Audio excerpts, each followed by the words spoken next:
नमस्कार दोस्तों, मैं आरटी सर। आज आपको एक नया चैप्टर लेके आया हूँ प्रॉफिट एंड लॉस का। और आप लोग बने रहना, थोड़ा सा आप लोग सपोर्ट करेंगे तो शायद हम आपको अच्छे से अच्छा बेहतरीन मैटर देने की कोशिश करेंगे। तो आप ISR एजुकेशन BKS चैनल को लाइक और सब्सक्राइब कर लीजिएगा और अपने साथी बच्चों को भी बता दीजिएगा, जिससे जल्दी से जल्दी आपको अच्छे कंटेंट मिलता रहेगा। तो देखिएगा आप प्रॉफिट एंड लॉस के बारे में। आप हम सब जानते हैं कि कक्षा 6 से लेके हमने 8 तक पढ़ा है लाभ और हानि। तो मैं बात करता हूँ सबसे पहले क्रय मूल्य की कि क्रय मूल्य क्या होता है, विक्रय मूल्य क्या होता है। तो क्रय मूल्य की परिभाषा हम जाने तो सामने सीधी सी बात निकल के आती है, किसी वस्तु को जिस लागत पर हमने बनाया या फिर खरीदा उसे हम क्या कहते हैं, क्रय मूल्य। बात करते हैं विक्रय मूल्य की, जिस मूल्य पर कोई वस्तु बेची जाती है उसे क्या कहा जाता है, विक्रय मूल्य। जैसे थोड़ी सी बात करते हैं, मान लीजिए मैं एक साइकिल प्रोडक्टर हूँ, मैंने एक साइकिल बनाई और बनाने की उस पर लागत आई 5,000 रुपए की। मैंने कोई वस्तु बनाई कितने रुपए की, 5,000 रुपए की। मान लीजिएगा कि कोई वस्तु जैसे साइकिल बनाई मैंने और उसको बना करके पूरा टोटल खर्चा, जैसे आप लोग मान लीजिएगा कुछ भी सामान लेके आया, उसे बना करके मैंने तैयार किया, मजदूर लगे, तो टोटल जो क्रय मूल्य निकल के आया, लागत निकल के आई, वो कितने रुपए आई, 5,000 रुपए। अब मान लीजिए मैं उसको किसी को सेल्स करता हूँ, बेचता हूँ, मान लीजिए मैंने 6,000 रुपए में बेची, तो मुझे क्या पता चला कि मुझे यहाँ क्या प्राप्त हुआ, लाभ। कॉमन सेंस की बात है कि किसी वस्तु को खरीदना और उस वस्तु को बेचना, वहां आपको क्या दिखाई देती है, या तो लाभ होगा या फिर हमें क्या प्राप्त होगी, हानि। तो आप किसी वस्तु को अगर कम मूल्य में खरीदे या बनाए और उसे ज्यादा मूल्य में बेचे तो आपको क्या दिखाई देगा, लाभ। तो आप कहेंगे सर मुझे तो यहाँ क्या दिखाई दे रहा है, लाभ दिखाई दे रहा है, और वो भी कितना रुपए, 1,000 रुपए। तो अभी हम छोटी सी बात निकल के आई कि हमें लाभ हुआ तो कितने प्राप्त हुआ, 1,000 रुपए के। अगर हम बात करें क्रय मूल्य की कि भाई इंग्लिश में से क्या बोला जाता है, तो हम बोलेंगे इसे कॉस्ट प्राइस। क्या बोलेंगे भाई, कॉस्ट प्राइस। खरीदना किसी वस्तु को और बेचना सेलिंग प्राइस। क्या बोला जाता है भाई, बेचने को क्या बोला जाता है, विक्रय मूल्य। खरीदने को क्या बोला जाता है, क्रय मूल्य। जैसे छोटी सी बात और करें, किसी वस्तु को मैंने खरीदा, कॉस्ट प्राइस, क्रय मूल्य। 100 रुपए में खरीदा और उसे मैंने सेल्स कर दिया, बेच दिया, मींस विक्रय मूल्य बता दिया मैंने कि 200 रुपए। तो मुझे यहाँ लाभ प्राप्त हुआ कितना रुपए का, 100 रुपए का। अगर इसी वस्तु को मैं ज्यादा में खरीदता और कम में बेचता तो क्या दिखता, लाभ, हानि दिखती। यानी अगर कम में खरीदा, ज्यादा में बेचा तो लाभ प्राप्त हुआ, और लाभ भी कितने का प्राप्त हुआ, 100 रुपए का। बात करते हैं छोटी सी भी, लाभ प्रतिशत कैसे निकालते हैं सर, हानि प्रतिशत कैसे निकालते हैं, वो बाद की बात है। अभी ये छोटी सी कॉन्सेप्ट क्या लेके चल रहे हैं सर, क्रय मूल्य क्या होता है, विक्रय मूल्य क्या होता है। मैं बिल्कुल इजी बता रहा हूँ कि छोटा सा 5वीं क्लास का बच्चा भी इस बात को समझ पाएगा सर क्या क्रय मूल्य होता है, क्या विक्रय मूल्य होता है। तो देखो, थोड़ा सा धैर्य बनाए रखना, आपको धीरे धीरे अच्छी अच्छी बातें समझ में आएगी और आपको लगेगा कि सर हम अब मैथ धीरे धीरे पहचान चुके, जान चुके कि सर मैथ को कैसे सोल्व करते हैं। मान लीजिए किसी वस्तु को मैंने 50 रुपए में खरीदा और 75 रुपए में बेच दिया, तो मुझे दिखाई दिया लाभ कि सर लाभ क्या हुआ, 25 रुपए का। बात करते हैं कि सर लाभ प्रतिशत क्या हुआ, तो ध्यान देना दो चीज है। यदि आपको प्रश्न में क्रय मूल्य देवे और विक्रय मूल्य निकालना हो, समझ रहे हो ना, प्रश्न में क्रय मूल्य देगा, विक्रय मूल्य पूछेगा, या फिर विक्रय मूल्य देगा, क्रय मूल्य पूछेगा, या फिर आपको लाभ प्रतिशत निकालना होगा, जैसे लाभ प्रतिशत कितना हुआ, या फिर आपसे पूछेगा हानि प्रतिशत क्या था। भाई हानि प्रतिशत क्या था, कोई इश्यू नहीं, सिंपल सी बात है। देखो, खरीदा आपने 50 रुपए में, बेचा 75 में, आपने जैसे ही लेस किया कि सर लाभ मिला, कितना क्या मिला, 25 रुपए का। मुझे निकालना है लाभ प्रतिशत। ध्यान देना, जब भी बात करेंगे लाभ और हानि की, तो हमेशा लाभ हानि की गणना क्रय मूल्य पर करेंगे, क्योंकि जब भी एग्जामिनर प्रश्न देता है तो लाभ प्रतिशत जो निकाला होता है वो क्रय मूल्य पर निकाला होता है। बस अगर उसमें कंडीशन ये होगी कि आपको विक्रय मूल्य पर लाभ ना दे, अगर वो देगा तो आपको प्रश्न में स्पष्ट रहेगा कि विक्रय मूल्य पर लाभ इतना प्रतिशत, 20 या 10 या 25% का लाभ हुआ। अन्यथा आपको सीधे सीधे आपको लाभ प्रतिशत मानना है क्रय मूल्य पर। कैसे, देखो, मैं यहां निकाल रहा हूं लाभ परसेंट, और लाभ परसेंट जो भी किसमें निकाला जाएगा, क्रय मूल्य पर। क्रय मूल्य पर लाभ प्रतिशत कितना हुआ, मैंने कहा लाभ कितने का, 25 का, क्रय मूल्य कितना था, 50 रुपए, मल्टीप्लाई किससे कर दीजिए आप, 100 से, क्योंकि आप परसेंटेज निकाल रहे हो ना। सिंपल लाभ तो आपके पास 25% था, आपको अब क्या निकालना है, परसेंटेज में कितना था, तो आप गुणा करेंगे 100 से। 25 से 25 को 100 और 2 से काटेंगे आपके पास कितनी बार कटेगा, 50 बार। आप कहेंगे सर 50% लाभ हुआ, कितना परसेंट लाभ हुआ, 50%। कोई बात नहीं, थोड़ी सी आगे बात करता हूं मैं, देखो आप समझने की कोशिश करना। अभी अभी मैंने आपको ये बताया था कि सर लाभ क्रय मूल्य क्या होता है, विक्रय मूल्य क्या होता है। जैसे मान लीजिए कि क्रय मूल्य आपके पास था 125 रुपए, मैंने कोई वस्तु को 125 में खरीदा और मैंने उसको बेचा भी कितने, मान लीजिएगा 100 रुपए में। तो आप कहेंगे सर अब तो यहाँ हानि हो रही है, क्योंकि भी आपने खरीदा ज्यादा में, बेचा कम में, हानि हुई कितने रुपए की, 25 रुपए की।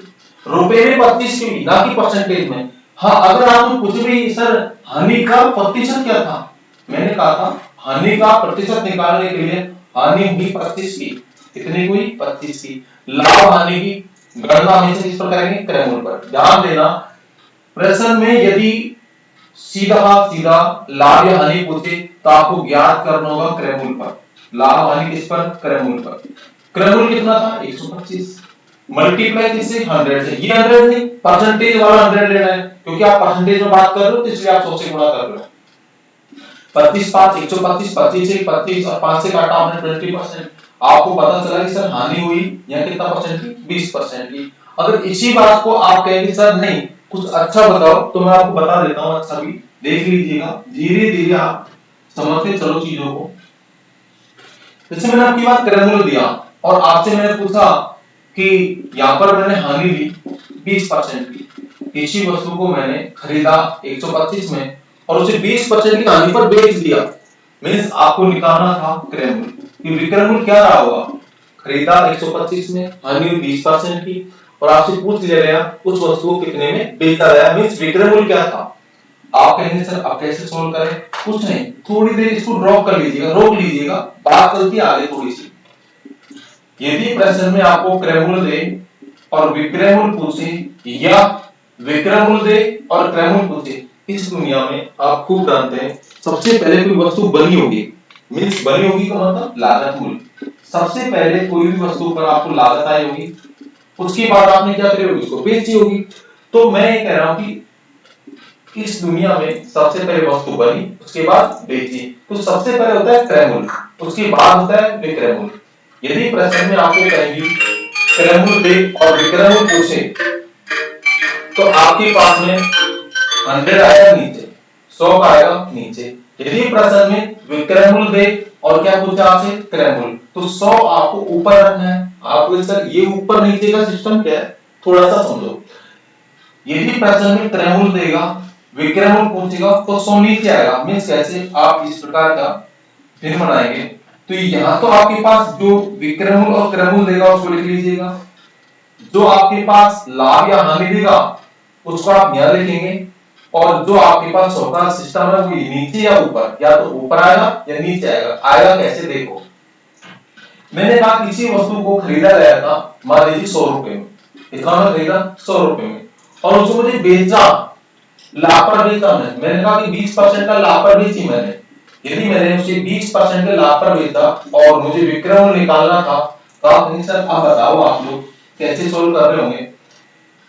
जो भी आपके पास क्रय मूल्य है उसको लिख लेना, गुणा लगाना, उसके बाद यदि लाभ हो, क्या हो भाई, लाभ हो, तो उसे 100 में जोड़ देना। यदि हानि हो तो 100 में से घटा देना, मींस 100 माइनस हानि, क्योंकि आपके पास 100 ज्यादा होगा, हानि कम की होगी, इसलिए आपको 100 माइनस हानि करनी होगी। या तो 100 नीचे आएगा या फिर 100 आएगा ऊपर। देखो क्रय मूल्य था, लाभ दिया था, विक्रय मूल्य निकालना था, तो इससे आपके पास क्या आ जाएगा, विक्रय मूल्य। यदि क्रय मूल्य निकालना होता तो आपके पास अब क्रय मूल्य, तो आपको क्रय मूल्य निकालना है, विक्रय मूल्य तो देगा, अगर विक्रय मूल्य देगा क्रय मूल्य निकालना है, मींस विक्रमूल तो आपके पास दे रखा है, क्रयमूल निकालना है, 100 ऊपर आएगा, 100 आप ऊपर लिख लीजिएगा। अब बात ये नीचे, अगर हानि है तो 100 में से घटा दीजिए, यदि लाभ देता है तो 100 में आप ऐड कर दीजिए, जोड़ दीजिए, 100 प्लस लाभ कर दीजिएगा। रटना नहीं है, समझना है। देखो कैसे, मैं ये कह रहा था, यदि आपके पास क्रयमूल दे, विक्रमूल पूछे, देखो विक्रमूल पूछा 100 नीचे, लाभ है 100 में जोड़ दो, 120 हो जाएगा, गुणा का चिन्ह, क्रयमूल दिया था उसे लिख लीजिएगा। आपके पास सीधा ही सेलिंग प्राइस आ जाएगी, मींस विक्रमूल आएगा, 100 से आपने 100 काट दिया, 120 आया। मींस आपने कोई वस्तु को 100 में खरीदा, 120 रुपए में बेचा, तो आप कहेंगे सर सीधा सिंपल सिस्टम निकला। क्या निकला कि सर हमको क्रयमूल दे और विक्रमूल पूछे तो 100 नीचे आ जाएगा। मींस अगर उल्टा दे, जैसे मैंने कहा कि सर आपकी बार आप क्रयमूल निकाल के बताओ, मैंने कहा विक्रमूल दिया, क्रयमूल पूछ रहा है, कुछ नहीं 120 को लिख लिया, गुणा 100 किया, क्रयमूल निकालना है इसलिए 100 ऊपर आ गया। मींस विक्रमूल दिया, क्रयमूल पूछ रहा है, 100 ऊपर आया, लाभ दिया 100 में जोड़ दो, 120 हो जाएगा, 120 कट जाएगा, कितना बचा आपके पास 100 में खरीदा, 120 में बेचा, तो लाभ कितना परसेंट था, 20%। थोड़ा ठहरिए, आप लोग समझ में आएगा, और थोड़ा सा आप लोग वीडियो से लाइक और शेयर करें दोस्तों, जिससे आपको बेहतरीन तरीके से कंटेंट मिलता रहेगा, हमारा मनोबल गिरेगा नहीं, बढ़ेगा। तो आप लोग अपने दोस्तों को जरूर अवश्य बताएं। आप लोग देखो, समझने की कोशिश करो। मैंने कहा कि किसी वस्तु का बेचा गया 700 रुपए में, 700 रुपए में बेचा, लाभ हुआ 20% का, लाभ हुआ 20% का। आपसे पूछ ले कि वस्तु को क्रयमूल क्या था, खरीदे कितने में गया था।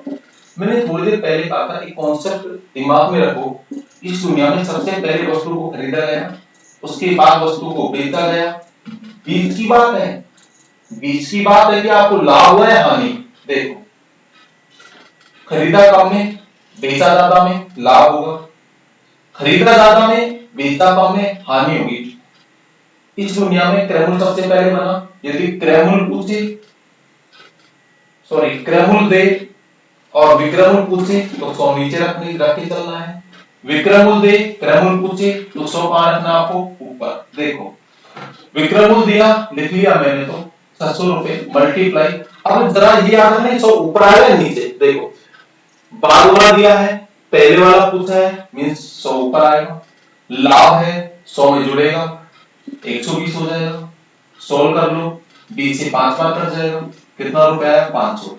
आप कहेंगे सर 500 में खरीदा गया था, बेचा 600 में था, इसलिए लाभ कितना परसेंट था, 20%। इसी क्वेश्चन को मैं उल्टा लेता हूं थोड़ा सा, कि प्रश्न में क्रयमूल दिया हुआ है, क्रयमूल दिया, लाभ दिया, और आपसे क्या पूछ लिया गया, विक्रयमूल। देखो आप तो क्रयमूल को लिख लीजिएगा, कितना रुपए था, 500 रुपए, मल्टीप्लाई, अब की बार क्रयमूल तो दिया, विक्रमूल पूछा, इसलिए 100 आएगा नीचे, बाद वाला मान पूछा है ना, विक्रमूल 100 नीचे आएगा, और आपके पास लाभ दिया 20%, लाभ दिया जोड़ दीजिएगा, 120 हो जाएगा। आप इसे 100 से काटेगा 5 बार, और ये हो जाएगा 600 रुपए। आपको ये बात समझ में आ गई होगी अच्छी तरीके से, कि कब तो 100 नीचे आएगा, कब ऊपर आएगा, और कब आपके पास 100 प्लस होगा, और कब आपके पास 100 माइनस होगा। देखो यदि हानि देगा तो आपको 100 में से लेस करना होगा, यदि आपको लाभ देता है तो 100 में आप ऐड कर दीजिएगा। इससे आपके पास में अगर हानि देता है 100 में से घटा दीजिए, लाभ देता है 100 में ऐड कर दीजिएगा।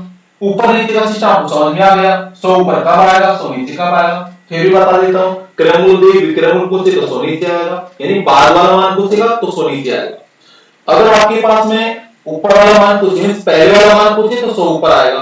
तो आप लोग नेक्स्ट वीडियो को देखेंगे दोस्तों, सेकंड पार्ट।